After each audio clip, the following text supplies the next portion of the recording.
이게 답이 갈리는 문제인데 2024년 유아 A 1번 문제예요.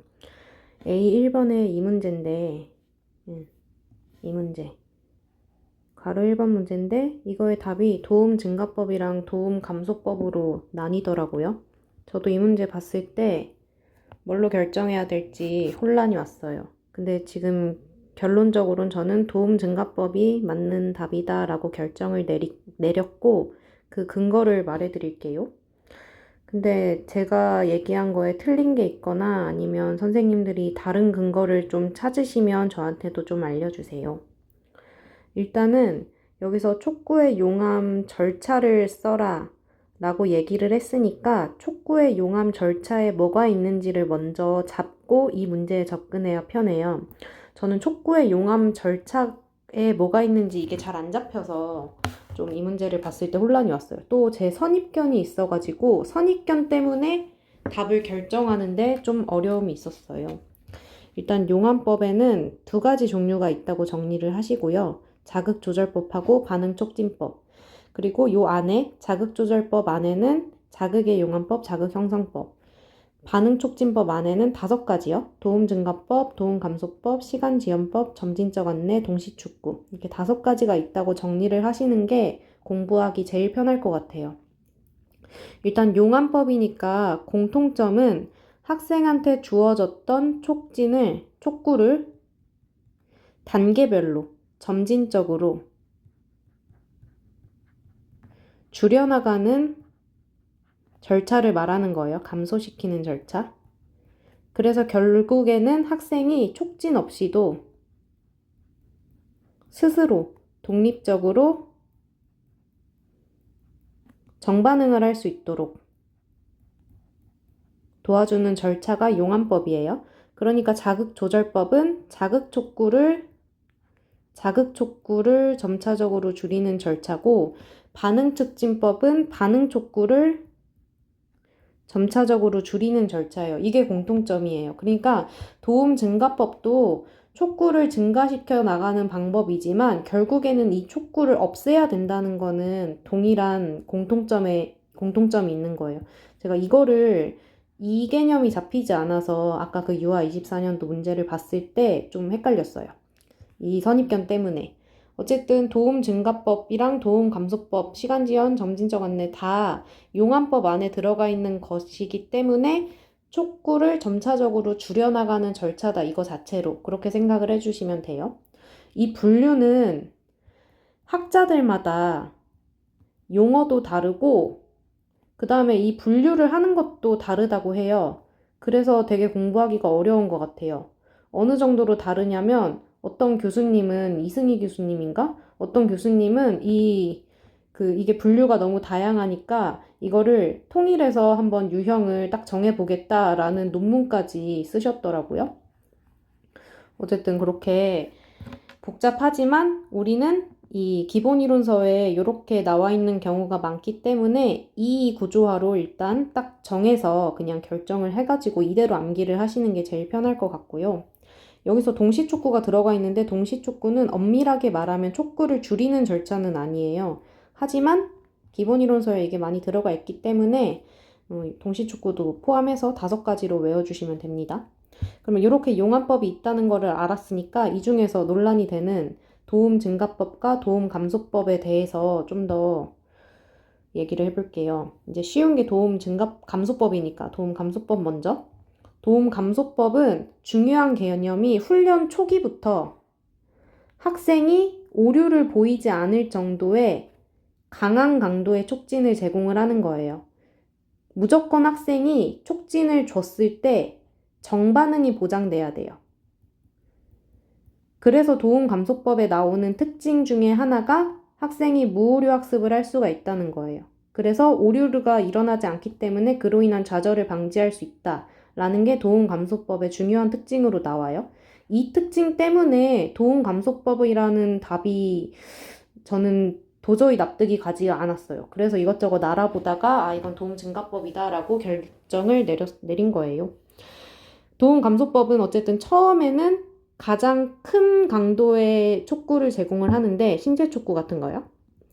그럼 이거를 점차적으로 어떻게 줄이냐 하면은 기출문제를 보면 잘 나와 있어요. 이게 16년도 유아 A 2번 문제인데 처음에는 전반적인 신체 촉진을 제공을 하고 얘가 어느 정도 자라게 되면 부분적인 신체 촉진으로 줄여서 전반적인 촉진을 용암을 시키고 또 이것도 어느 정도 자라게 되면 언어적 촉진을 제공해서 부분적인 신체 촉진은 용암을 시키고 이것도 자라게 되면 이제 모든 촉진을 용암을 시켜서 학생이 스스로 손 씻기를 할 수 있도록 독립적인 수행까지 할 수 있도록 진행을 해주면 용암이 마무리가 되는 거예요. 그래서 도움감소법은 처음에 가장 큰 강도의 촉구를 제공을 하고 점차적으로 촉구의 감도를 줄여서 학생이 결국에는 독립적으로 수행을 할 수 있도록 만들어주는 절차고 여기에서 나오는 특징이 오류 없이 무오류 학습을 할 수 있다. 이렇게 정리를 해주시면 됩니다. 그 다음에 도움증가법은 훈련 초기에 변별 자극만 주는 것으로 시작을 해서 학생이 오반응이나 부반응을 보이면 촉구의 양을 점차적으로 증가시켜 나가는 절차예요. 근데 여기서 증가시킬 때는 개입의 정도가 약한 촉구부터 시작을 해서 가장 개입의 정도가 낮은 약한 촉구부터 시작을 해서 점차적으로 강한 촉구로 제공을 하는 거죠. 강한. 근데 여기서 여기는 오반응, 무반응이라고 제가 써놨는데 기출에서는 대부분 무반응이라고 나와요. 이게 약간 애매해요. 그래서 저는 이거 이제부터는 무반응이라고 얘기를 할게요. 대부분 무반응이라고 나오니까. 그럼 일단 훈련을 할 때는 처음에 변별 자극을 주는 걸로 시작을 해서 그 다음에 얘가 무반응을 하면 언어 촉진을 제공을 하고 또 무반응을 하면 몸짓 촉진 제공하고 무반응하면 모델링 제공하고 거기서 이제 정반응을 하게 되면 강화를 하고 이제 한 번의 회기가 종료가 되는 거예요. 여기서 만약에 또 무반응을 보이면 신체 촉구를 제공을 하거나 아니면 부분 신체 촉구를 제공을 하거나 뭐 이렇게 더 강도가 높은 촉구를 제공을 하겠죠? 그러면 여기까지가 우리가 배운 거란 말이에요. 그래서 저는 어떤 선입견을 가지고 있었냐면 도움 증가법은 왠지 느낌상 처음에 약한 걸로 시작을 해가지고 그냥 점차적으로 강한 촉구를 제공을 하다가 여기서 그냥 끝나는 거 이렇게만 그냥 생각이 머리 안에 들어가 있었어요. 그래가지고 이 선입견 때문에 그럼 도움 증가법은 여기서 끝내는 거고 촉구를 점차적으로 줄이는 절차는 아니지 않나? 라는 선입견이 저한테 있었던 것 같아요. 그래서 이게 촉구의 용암법이 맞나? 용암은 촉구를 점차적으로 줄여야 되는데 이건 줄이지 않잖아? 라는 생각이 있어가지고 이거를 풀기가 어려웠는데 그래서 이걸 좀 더 알아보니까 용암을 어떻게 시키는지 나와 있더라고요. 그거를 알고 나니까 이제 그 유아 문제를 볼 때 좀 명확하게 답이 보였어요. 이거는 찾아보다가 발견을 한 건데 서기 선생님의 특수교육이라는 블로그예요. 이 블로그에 어떻게 나와 있냐면 이게 최소 촉진에 대한 설명이에요. 최소 촉진, 도움 증가법, 도움 증가법. 법에서 촉구는 어떻게 용암되나요? 촉진은 어떻게 점진적으로 제거될 수 있나요? 라고 얘기했을 때 매 교수학습 시기마다 그러니까 회기마다 독립적 수행 요드부터 시작해서 점진적으로 촉진의 강도가 높아지기 때문입니다. 라고 얘기를 했어요. 그러니까 회기가 뭐 1회기, 2회기, 3회기 있을 텐데 그때마다 변별 자극을 주는 것부터 시작을 해가지고 촉구를 점차적으로 증가를 시킨다는 얘기예요. 요거를 좀 더 예시를 자세히 얘기를 해보면 이때가 1회기, 2회기, 3회기라고 생각을 해보면 이걸 쉽게 그냥 월요일, 화요일, 수요일이라고 쓴 거예요. 월요일에 변별 자극을 주는 것부터 시작을 해가지고 쭉 단계를 거쳐서 얘가 모델링만 줬을 때 정반응을 보였어요. 그때 강화를 하고 이제 이 회기를 끝냈어요. 그 다음 날에는 모델링부터 촉진을 주는 게 아니고 다시 변별 자극을 주는 것부터 시작을 해요. 그래서 학생이 무반응을 보이면 언어 촉진, 또 학생이 무반응을 보이면 몸짓 촉진 했는데 학생이 정반응을 보였어요. 그러면 여기서 이제 촉구가 종료가 되는 거예요. 그러면 여기서 강화를 주니까 어제 했던 모델링은 용암이 된 거죠. 그리고 다음날에 수요일에 또 변별 자극을 주는 것부터 시작을 해요. 그래서 학생이 무반응을 보이면 그보다 높은 언어 촉진 제공을 하고 여기서 학생이 정반응을 보였어요. 이제 연습을 몇 번 했으니까. 그러면 여기서 이제 또 촉구가 종료가 되는 거예요. 이때 강화를 제공하고 어제 주어졌던 몸짓 촉진은 용암이 됐어요. 이렇게 회귀를 반복하면서 낮은 단계부터 강화를 제공하니까 자연스럽게 이전에 제공했던 강한 수준의 촉구는 용암이 되는 거예요. 요거를 생각하면서 이제 밑에 문제를 보면, 문제를 한번 읽어보면요. 1번, 가는 자폐성장의 유아 동주의 특성이고, 나와 다는 유아 특수교사, 임교사와 유아교사, 배교사가 동주의 놀이를 지원하는 장면과 임교사의 지도 노트이다. 물음에 답하시오. 이거는 동주의 특성이고, 학생 특성.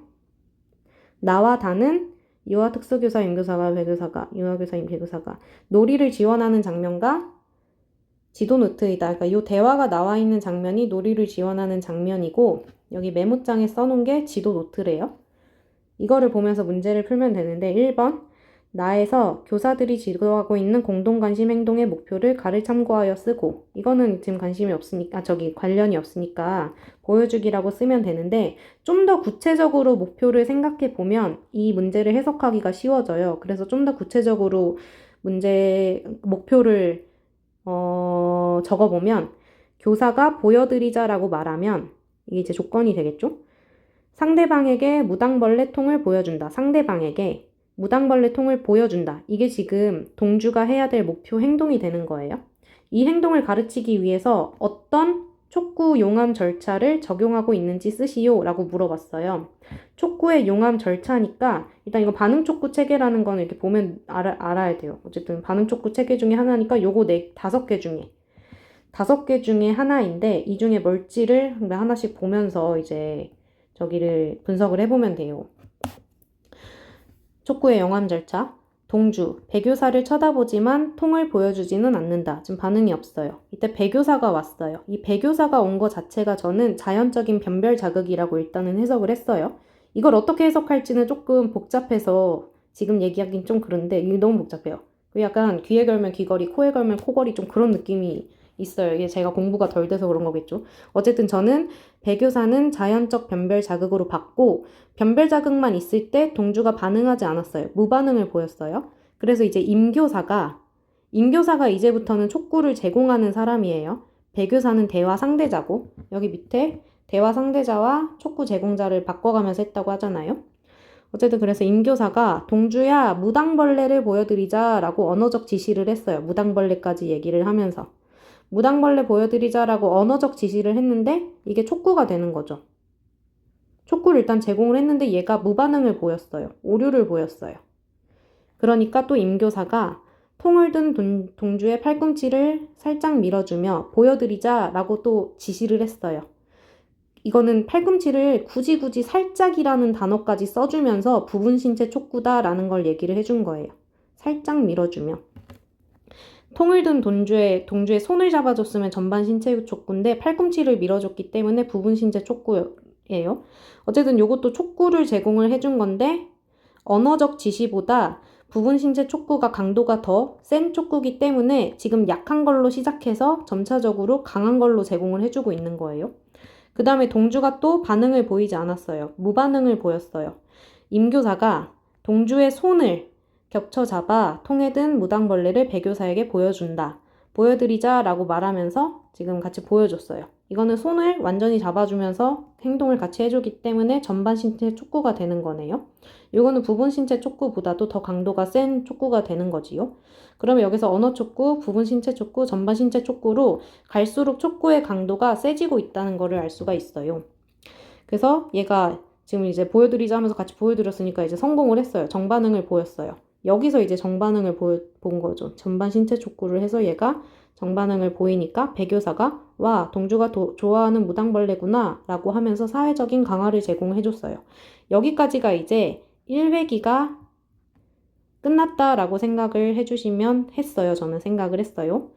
동주가 좋아하네요. 그 다음에 여기서 나오는 지도 노트가 2회기 단계라고 생각을 하면은 되게 깔끔하게 해석이 돼요. 동주의 손을 잡아 곤충을 보여주도록 지도한 날로부터 2주가 지났다. 촉구가 성공적으로 용암되고 있다. 오늘 내가 팔꿈치를 살짝 밀어주며 보여드리자라고 말하는데 팔꿈치를 살짝 밀어주며 라고 했으니까 이거는 일단 부분 신체 촉구지요. 신체 촉구. 보여드리자가 라고 말해주는 단계까지 진행했을 때 동주가 배 선생님에게 곤충을 보여주었다. 마지막 단계가 용암되어 기뻤다. 이게 참 사람의 선입견이 얼마나 글을 읽을 때 왜곡되게 해석하는지를 알려주는 부분인데, 저는 이 부분을 봤을 때요, 오늘 내가 팔꿈치를 살짝 밀어주며 보여드리자라고 말해주는 단계까지 진행했을 때, 이 부분을 봤을 때 처음에 어떻게 생각을 했냐면, 이 단계가 어떻게 진행됐을지 어떻게 생각을 했냐면 신체 촉구부터 시작한 줄 알았어요. 신체 촉구부터 시작을 해서, 그러니까 전반 신체 촉구, 전반 신체 촉구로 시작을 해서 부분 신체 촉구로 간 줄 알았어요. 부분 신체 촉구. 그러면 이것만 봤을 때는, 딱 이 부분만 봤을 땐 이게 도움 감소법 같잖아요. 제일 큰 거를 먼저 해줬으니까. 도움 감소법. 이 단계를 이렇게 해석해버리면 이게 답이 안 나와요. 왜냐면 분명히 이 나를 전체적으로 보고 답을 내라고 문제를 낸 거잖아요. 나에서 요거를 보고 답을 쓰라고 했으니까. 그래서 요 전체적으로 보면은 도움 증가법 같은데 딱 이 부분만 보면은 도움 감소법 같은 거예요. 그래가지고 이게 얘만 보고 지금 답을 내야 되나? 라고 그렇게 생각을 할 수가 있죠. 근데 이거 생각 자체가 잘못된 거였어요. 이거를 이렇게 해석하면 안 되고, 이렇게 해석하면 답이 안 나오고, 답이 너무 모순되죠. 이 단계를 어떻게 해석하냐면, 그 신체 촉구부터 시작하는 게 아니라 아까 2회기 때요. 2회기 때 단계가 변별 자극부터 시작하는 거라고 이거를 해석을 해줘야 되는 것 같아요. 그러면은 변별 자극을 했을 때 학생이 무반응을 보이고, 그 다음에 언어 촉구를 제공했을 때 오반응을 보이고, 그 다음에 부분 신체까지 제공을 했는데 정반응을 보였다. 이렇게 해석을 하게 된다면 이게 깔끔하게 해석이 돼요. 아까 1회기 때는 변별 자극으로 시작해서 언어 촉구, 부분 신체 촉구, 전반 신체 촉구까지 진행을 했는데, 지금 2회기 때는 변별 자극으로 시작을 해서 언어 촉구, 부분 신체 촉구까지 제공을 하니까 학생이 정반응을 보였어요. 팔꿈치를 살짝 밀어주며 보여드리자 라고 말해주는 단계까지, 부분 신체 단계까지 진행을 했을 때 동주가 배 선생님에게 곤충을 보여주었다. 정반응을 보였다. 그럼 여기도 이렇게 해석이 되죠. 마지막 단계가 용암되어 기뻤다. 마지막 단계는 전반 신체 촉구를 말하는 거겠죠? 전반 신체 촉구가 이제 용암이 됐어요. 2주 전까지만 해도 전반 신체 촉구를 제공을 해야 정반응을 보였는데, 이제는 부분 신체 촉구까지만 제공을 해도 정반응을 보였어요. 그래서 옛날에 제공했던 전반 신체 촉구는 용암이 됐어요. 이렇게 해석을 한다면 이거는 명확하게 도움 증가법 이라고 결론을 내릴 수 있어요. 근데 이거는 저의 생각이고요. 이게 답을 공개를 하지 않으니까 혹시 선생님들이 다른 근거가 있다면 저한테도 좀 알려주시면 좋을 것 같아요. 감사하겠습니다. 제 생각은 도움 증가법이 답 같아요. 어쨌든 그렇고요. 여기는 그럼 이 다음부터는 이제 또 3회기 때는 변별 자극을 제공을 하고 언어 촉구하고 했을 때 얘가 정반응 보이면 또 부분 신체가 용암이 되고, 그 다음에는 이제 변별 자극만 제공을 하고 언어 촉구만 제공을 해도 학생이 그 다음에는 이제 배교사만 와도, 자연적인 변별 자극이요. 배교사만 와도 학생이 무당벌레를 보여주는 그런 상황이 되겠죠. 그러면 학생이 독립적 수행을 하게 된 거니까 이제 촉구가 다 용암이 된 거예요. 뭐 여기서 이제 일반화까지 된다면 엄마한테도 무당벌레를 보여주고, 아니면 뭐 동주가 좋아하는 비디오를 다른 사람한테 보여주고, 이렇게 공동 관심을 형성하기 위해 자기가 좋아하는 것을 보여주는 그런 행동을 많이 할 수 있겠죠. 일반화까지 되면. 네. 그렇고요. 그래서 이 도움 증가법인 근거는 정리하자면, 첫 번째, 나에서 지금 촉구의 용암 절차가 무엇인지 쓰라고 물어봤고요. 문제에서. 그러니까 이거를 전체적으로 보고 파악을 해야 되고요. 이 나에서 전체적으로 보고 파악을 했을 때는 처음에 변별 자극을 주는 것부터 시작을 해서 촉구를 점차적으로 증가시켜 나갔고, 그 다음에 2회기 때는 이제 변별 자극을 주는 것부터 시작을 해서 전반 신체 촉구가 용암이 됐다라는 힌트를 얻을 수 있어서 도움 증가법이라고 이제 근거를 만들 수가 있고요. 도움 감소법이 아닌 근거는 여기서 학생이 오류가 너무 많아요. 여기도 지금 반응하지 않는다. 계속 반응하지 않아요. 그러면 도움 증가법은 아까 전에 모의료 학습을 할 수 있는 게 장점이라고 했는데 이 특성에 너무 어긋나잖아요. 그래서 도움 감소법은 아니라고 저는 생각을 합니다.